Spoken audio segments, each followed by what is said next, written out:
New York City's Mayor Eric Adams, now former cop himself, fresh on the job about a month now, laid out a blueprint to end gun violence. That plan includes stepping up police patrols in certain neighborhoods and pushing prosecutors to move faster on the gun charges. Alexis McAdams on this story here in New York to give us more now. Alex, good morning. Hi, Bill. Well, Mayor Eric Adams calling gun violence a public health crisis, unveiling his gun safety plan, reviving the anti-gun unit, and sending more police officers to what he says are the most dangerous neighborhoods in New York City. This all comes after what the mayor called an alarming rise in gun violence here, including an ambush of 2 NYPD officers responding to a domestic call. Now, the mayor yesterday sharing these photos at a press conference of the weapons found inside of the alleged shooter's home. You can see them there on your screen. The one on the left is the Glock, which police believe was stolen out of Baltimore. It was used to shoot both officers, according to investigators. That other gun there is a high-capacity drum magazine. You can see there also attached, which holds at least 50 rounds. The other one, an AR-15 style weapon, was under the gunman's bed, according to sources. Right now, New York's mayor renewing his call for federal help as he vows to give his full support to the NYPD. Listen. What we have done to these police officers in this city, where we, from pouring water on their heads to not giving them the authority to do the job, saying we're not going to prosecute fare evasions, allowing people to walk into stores and take whatever they want off the shelves, and then we point to the police officers and say, keep us safe. They're saying we need help. Now, these are the two officers. 22-year-old NYPD officer Jason Rivera was shot and killed. His partner, 27-year-old Wilbert Mora, was also shot at least one time in the head, according to sources. He remains in very critical condition right now. The alleged gunman you see on your screen is LaShawn McNeil. He died yesterday from his gunshot wounds after a third officer opened fire on him.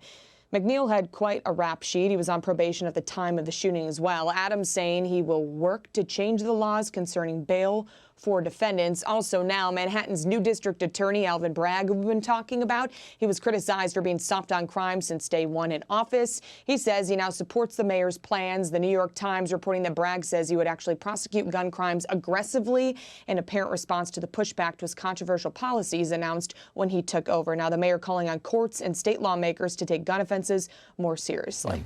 Get on board the new mayor, get off the train, right, Alexis? Thank you for that here in New York. Dana. Well, let's bring in former New York City Police Commissioner Bill Bratton. Just want to put up on the screen for you what the mayor says he wants to do to combat crime. It says ramp up enforcement, deploy more officers on the streets and subways, go after whoever gave a 16 and 17-year-old guns, and addressing bail reform, and then, of course, investing in homes, schools, and mental health, and a little bit of gang violence there. Do you think that is a plan, if implemented, would have an impact? It's actually a very good plan, particularly since they've been in office less than 1 month. But key to all of this is going after very aggressively those who are using those guns to commit the violence. And right now, the criminal justice system in New York City, in New York State, is not structured to do that. District attorneys, state legislature, on up to the governor, have not been supportive of getting tough on gun crime.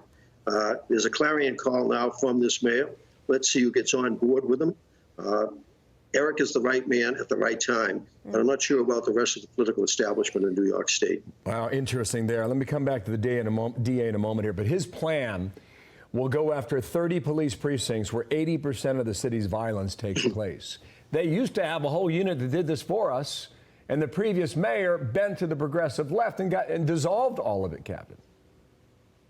What happened was the unit was dissolved, but all those officers went to other assignments where they were still focused on getting guns off the street. They're doing a good job with that. 6,000 guns taken off the street last year. However, fewer than 100 trials for those carrying those guns. The vast majority of those 6,000 people carrying those guns are still walking the streets of New York, many of them still carrying guns again. They're going to have to start putting people in jail for the offense of carrying firearms. We've done this stuff before. This isn't rocket science. We did it in the 90s when I was police commissioner the last time. We did it in 2014 for 3 or 4 years. New York City in 2018 was the safest it's ever been. We used the police to control behavior, but they took away so many of the powers of the police. And that's what Eric is trying to give back. He's trying to give the cops more power to do the job, but he's also enlisting the public to support them instead of attacking them. In particular, the political leadership in New York State, which is nothing but attack. Speaking of the public, in our Fox News poll, this is call for number 6 here, we asked how concerned are you about crime? 81% of people said that they are extremely or very concerned about crime. So when it gets to be that point, then the White House is often asked for a reaction. Here's what the press secretary said yesterday when asked about it.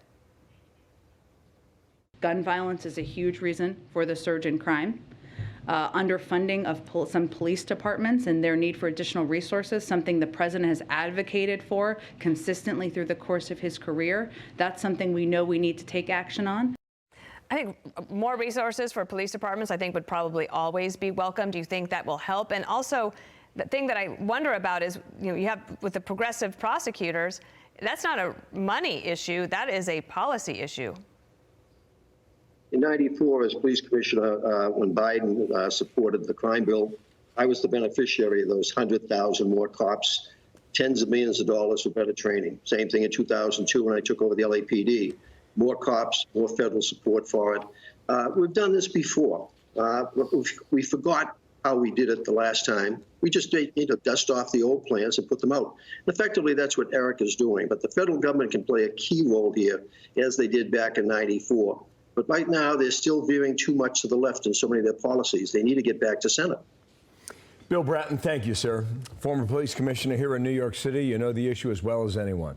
And maybe we got the right guy as mayor now to reverse this stuff. So, thank you, sir. Thank you. Keep fingers crossed on that. Bill Bratton, thank you.